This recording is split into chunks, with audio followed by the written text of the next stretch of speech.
Parents sleeping in a bed with their baby are putting their child's life at risk. That's the finding of a coroner in Victoria.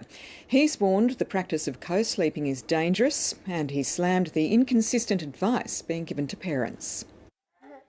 For many parents, it's a way to help their baby feel safe and secure.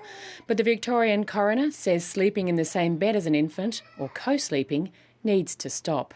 Coroner John Olley said sharing a sleep surface with an infant is an inherently dangerous activity, and that many parents are either unaware of the risk or have received incomplete, inconsistent or inaccurate information.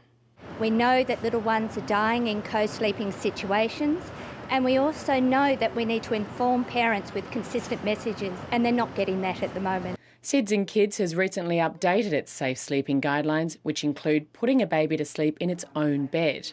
But other organisations offer very different advice.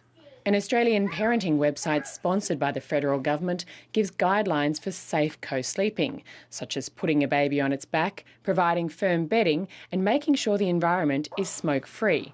Their recommendations supported by the Australian Breastfeeding Association. Co-sleeping per se is not a risk factor for SIDS. However, it's the circumstances in which co-sleeping may be done that can make it either safe or not safe. It's this sort of confusing message the Victorian coroner warns could be costing lives. He's called for a strong public health message about the dangers of co-sleeping with a baby under 12 months old.